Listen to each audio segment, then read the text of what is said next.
Very good morning to everybody over out there listening to me. And like I said, that another video is going to come in the morning. So I have been like now sharing that thought with you people. Firstly, I would like to tell you that I'm posting videos day by day, very soon, very rapid rate. But that doesn't mean that I want my popularity to be enhanced or my TRPs to get higher. Okay, it's just that I getting the power. I am getting the zeal more to express, right? So basically, coming to the conclusion, since we just have 16 minutes and this video is going to end, and my laptop doesn't support IGTV, so I'm really sorry always for that. Well, basically. I'm going to tell you something which is very philosophical, and there's a statement given by one of the philosophers, and then the various others like Immanuel Kant and then Rousseau have been criticizing it. Now, whose original statement was that I have skipped? But the statement I have, right? The courtesy we can say to a like Athenian, anyone who in Athens would have been given. That's pretty sure. But before going there, I have something.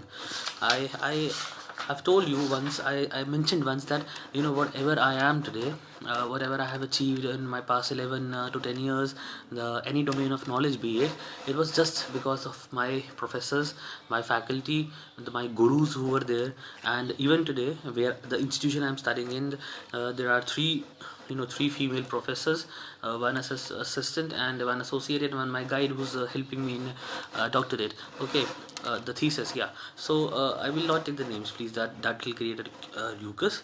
I will just say that apart from my Khalsa College faculty, which was very dear to me, and very helpful to me, and they gave me realization ki how I should work and how philosophy works, made my interest deeper and deeper, and I'm really thankful to them. And today when I'm at doing a doctorate, and these three professors which I mentioned, obviously the three females professor I mentioned, to very specific, not, please don't take it I'm criticizing the discriminating against that. I'm just mentioning. So these are also a very talented group of professors who give abundance of knowledge in just one lecture. You cannot even grasp what are they sometimes saying and what they're trying to implement. You have to put in brains, because now we are doctorate students, right? So in before I start philosophy, which is embedded in me, and through this all of the faculties, I would like to give a small nazam against that, which Bulle Shah speaks of. Bulle Shah says कि when he goes to meet a god, meet the god or the Allah or the prophet, he's finding him, he's searching him out. Then he says कि ਅਸੀਂ ਮਿਲਣ ਗਏ ਉਹਨੂੰ ਵਿੱਚ ਕਾਬੇ, ਅਸੀਂ ਮਿਲਣ ਗਏ ਉਹਨੂੰ ਵਿੱਚ ਕਾਬੇ, ਸਾਡੀ ਉੱਥੇ ਵੀ ਮੁਲਾਕਾਤ ਨਾ ਹੋਈ। ਅਸੀਂ ਮਿਲਣ ਗਏ ਵਿੱਚ ਕਾਬੇ, ਸਾਡੀ ਉੱਥੇ ਵੀ ਮੁਲਾਕਾਤ ਨਾ ਹੋਈ। ਵੇ ਖਾਨਾ ਕਾਬਾ ਤੇ ਮੰਦਿਰ ਮਸਜਿਦ ਖਾਲੀ, ਵੇ ਖਾਨਾ ਖਾਬਾ ਤੇ ਮੰਦਿਰ ਮਸਜਿਦ ਖਾਲੀ, ਇਹਨਾਂ ਕਾਜ਼ੀਆਂ ਦੀ ਕਾਲੀ ਰਾਤ ਹੋਈ। ਜਦੋਂ ਲੱਭਾ ਤੇ ਆਪਣੇ ਹੀ ਘਰੋਂ ਵਿੱਚ ਲੱਭਾ, मेहरबान जद मुर्शद दी जात हुई. So now murshad here, of whom I'm referring to. So this truth which these professors teach us, which this faculty teaches us, is actually the truth which will lead us whole life. So I'm very thankful to everybody. So now I'm starting with that paragraph, because it's third. Alright, we have crossed 3 minutes above. So this paragraph was written in somewhere down the line in 2012. The date was 30th and the month was August. The timings also written. Timings were 8:10 p.m. in the night, and unfortunately the place where this article or this place was written was a mental asylum, where I was hospitalized, right? Yeah, so I was reading over there also, so yeah. So I'll first quote the statement, right? And if I would be able to finish this video in this 16 minutes, that's pretty good. If it doesn't, I'll make the second part of it, right? Thank you. Now I'll speak. The diminution of happiness cannot lessen the value of existence.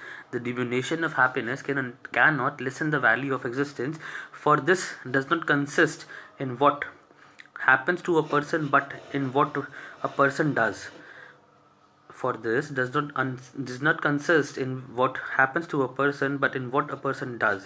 Our deeds, not our outward fate, give life its meaning. Our deeds, not our outward fate, which gives life some meaning. Okay, so now the first criticism and the first counter critique comes from the Immanuel Kant, the great philosopher from the Renaissance. So he says that for Kant, obviously we have the interpreted version. For Kant, this meaning cannot be impaired by any suffering, and no pessimistic argument can be touch it. No matter how low we may estimate the value of human existence in terms of what man receives and enjoys, where there remains the value that free personality creates itself. Only a good will can give man absolute value, and by reasons of it, the existence of the world can have a final purpose. Right? It's confusing. If you just listen the video slowly, you'll surely get it. Goes to the scientific students also, please. Science students, sorry.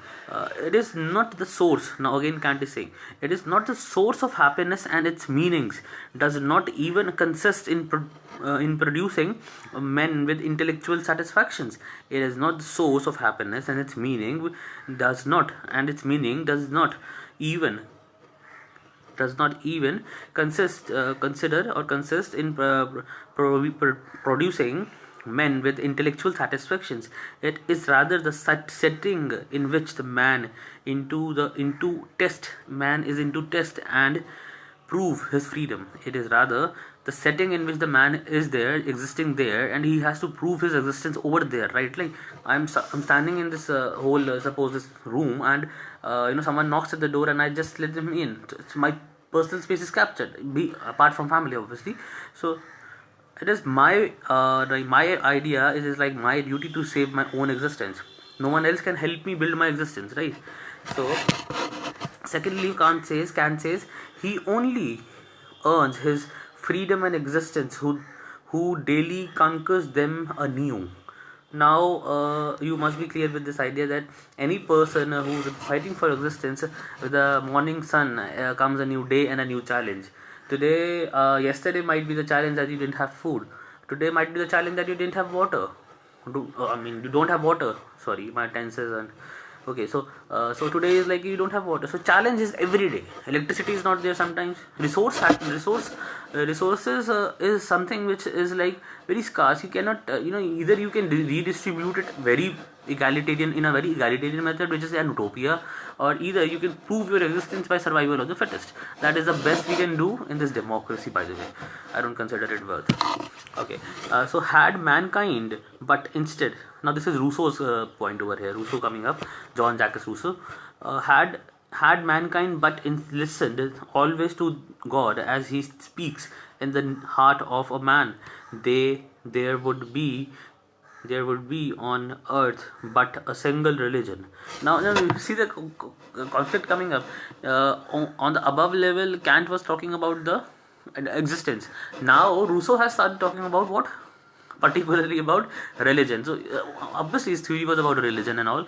So like if we say that why religion, we all know that politics is not only power. Political science is not only power. We are not talking about polity. We are talking about political science.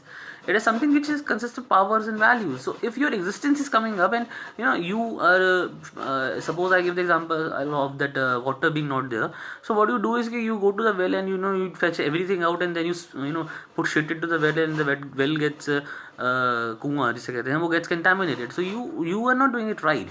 So I guess I believe that the value which we put into the political sphere of the definition of the political science is power and value. So over here comes the non-matter part, that that is obviously coming from the religious or the religious or the pious part of the world.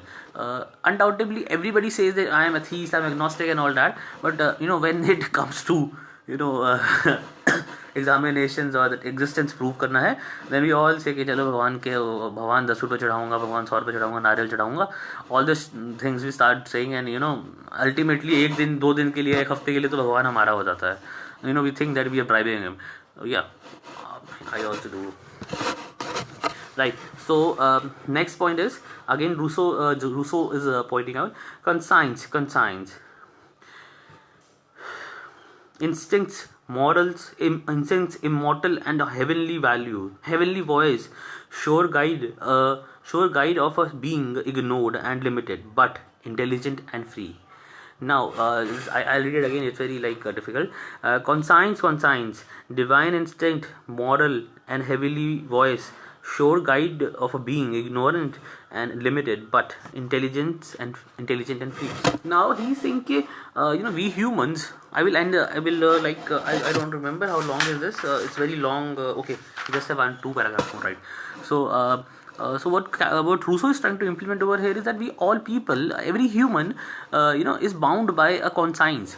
Now today, if I say that I do not appreciate any let's say, I do not like dogs at all, to be very particular. So what should I do is when suppose a dog barks at me and he tries to bite me or do something like that, what I will think I'm doing it in self defense and I'll kill the dog. But before killing the dog, you'll always, according to Rousseau, who was a very normative kind of a very ethical kind of a thinker, who says that religion doesn't allow killing. You will get a conscience, a voice. What is conscience? Conscience over here means that you will, from inside, you will feel, you will get the idea that I'm killing a living being. I'm killing a human, living being which is breathing, right?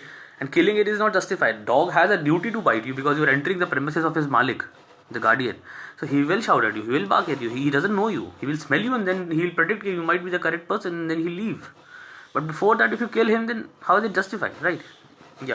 So obviously listen to your conscience. And brain is a very complex thing. You apply it in exams and get marks, otherwise you will be cramming theories like me. Okay.